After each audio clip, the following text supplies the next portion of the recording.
Okay, so 4.4, in each of the ideal diode circuits, we have an input voltage. It's a 5 volt peak sine wave. Sketch the waveform resulting at VO. And then what are the positive and negative peak values? All right, we're gonna go in order, like that. We're gonna kind of speed run it, but so if you need like a word on how to think about the circuit in order to analyze it, what I do is that I assume the diode is off and it's not conducting. So if it were off and it was an open circuit, then the voltage on this node voltage, because it's grounded, would be 0. So then what's VI? Well, VI would go up to 5 volts. It'd be 1, 2, 3 volts. And at 1 volt, 2 volt, and 3 volt, the voltage here would be greater than the voltage there. So it would conduct a current. And if it conducts a current, then it would short circuit, and we would have at along this node voltage, because it's a short circuit, would be whatever VI is. And VI would be, as long as VI is greater than 0, it's going to be conducting, right? So then what happens when we go negative? Okay, let's say VI is negative. -1, -2, -3, or whatever. If this is -1, and the voltage we have here is 0, and this is -1, then the current would have to be flowing in this direction, right? But ideal diodes don't conduct the current in the reverse direction. So anytime VI is less than 0, it's going to open circuit. So the output voltage you're going to see, it's going to be a short circuit during the positive interval, and then it's going to be an open circuit during negative interval. And it's just going to go like that. So how about this one? Well, anytime this is positive, it would be greater than 0. So it would be conducting in that direction, but these diodes can't conduct current in that direction. So during the positive cycle, these diodes are going to be open circuited and VO is just going to be off. And then during the negative part, if this is like -1 or whatever, and this is 0, we would expect to conduct a current in that direction. And if we're conducting a current in that direction, these would be short circuits. So this entire node would all have the same node voltage. The same node voltage is the input voltage VI or VIN, whatever. So during the negative cycle, it would be negative. So off, negative, whatever. So how about this one? Let's see, if it were positive, if this is positive and this were 0, we'd expect the current to go that way, but that won't go through D1. So during the positive, it would be off. And same thing during the negative, we'd expect the current, but that can't happen because of D2, so it would always be off. How about for this one? It's basically this circuit, except that there's 2 diodes, right? So during the positive, they'll conduct, during the negative, they won't. The diodes won't really affect anything because they'll end up being short circuits. So maybe they split the current. I mean, these are ideal diodes, so you can just assume they're gonna be a short circuit, and so this is all gonna be at the same node voltage. So output's gonna be the same, positive, and then 0, and then positive. All right, for this one, during the positive portion, D1 would conduct, and during the negative portion, if this were -1, right, and this were 0, we'd expect the current in this direction. It won't flow through D1, but it will flow through D2. So the output voltage is going to be like that. I didn't say all the way through for the positive part. Same thing though. For the positive part, we'd expect the current going this way. That won't flow through D2, but it'll flow through D1. I mean, that's the output. So what about this circuit? Maybe you can see that basically what we're doing is we're taking this circuit and we're adding this D1 part, which only passes through the positive bit. So let's think about it. So during the positive part, we should be conducting, right? And what about during the negative part? During the negative part, we would be conducting backwards, or whatever. That would flow through D2, but it won't flow through D1, so it'd be off. It'd be off during the negative part. So see how it's kind of like, you see it. So for this one, VO, let's draw the current or the voltage or whatever. Right, during the positive bit, it would conduct, right? And if it were conducting during the positive bit, if it were conducting, this would be a short circuit. And if it's a short circuit with ground, then during the positive part, it'd be off. How about during the negative part, we don't expect the current to flow that way, so it'd be an open circuit. If this were an open circuit during the negative part, then VO would be at the same voltage as VI. Like that. And I'm just gonna go a little bit faster now. For this one, during the positive part, we'll conduct through this one. So this would be a short circuit, so VI would be grounded, so VI is going to be 0. And then during the negative part, we'll go through D2. So this would be a short and this would be grounded, so it's always going to be 0. Okay, what about this one? Let's see, during the positive part, we would expect to conduct that way, but that won't work, so it would be off.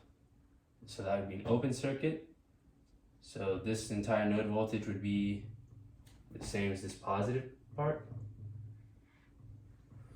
And then what about when it's negative?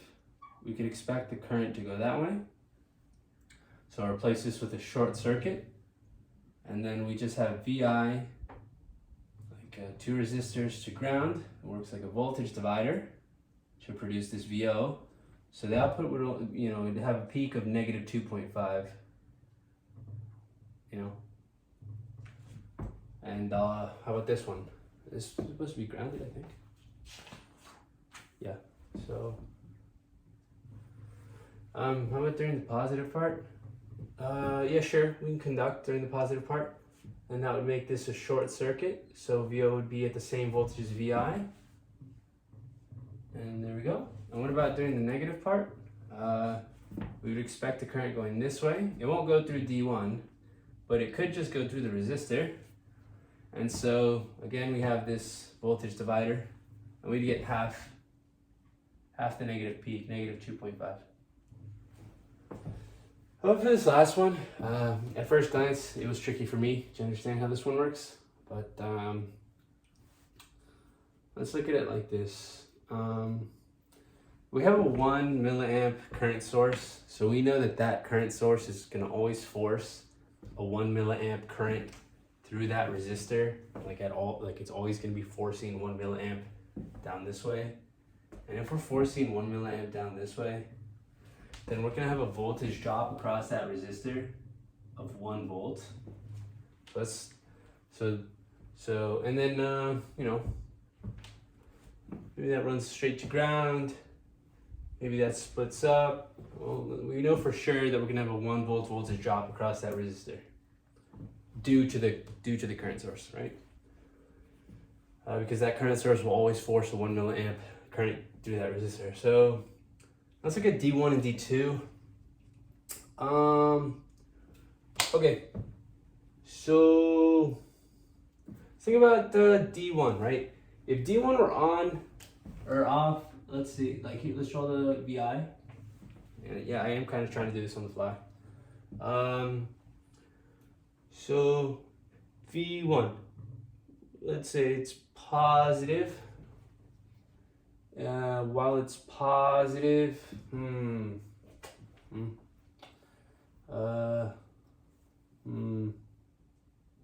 yeah, all right, for some reason, right?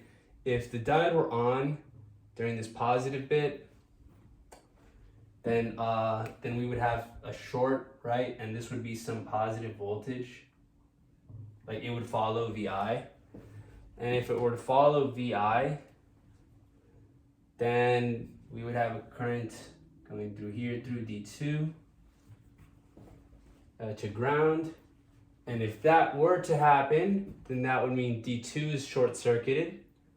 So then this entire node would actually be grounded, and we wouldn't no, that doesn't make sense. Well, if this were all grounded, then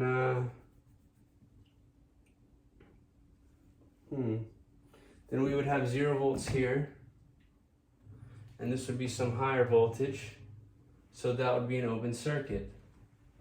So I guess we'll adjust our assumption, right? That's what we found, that during the positive part of the cycle, D1 is off and D2 is on. Okay, sure, let's run with it.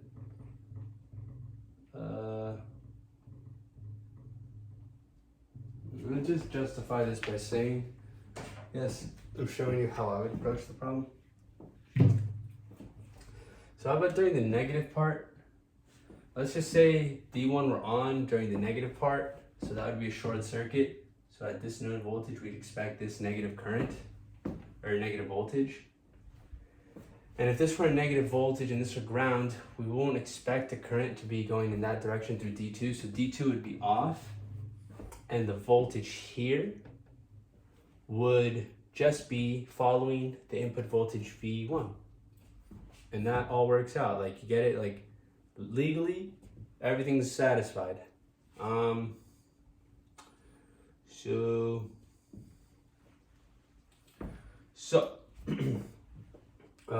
What's on my mind is like, hey, if this is a negative voltage, and this is a short circuit, making this a negative voltage, so current can't conduct through D2.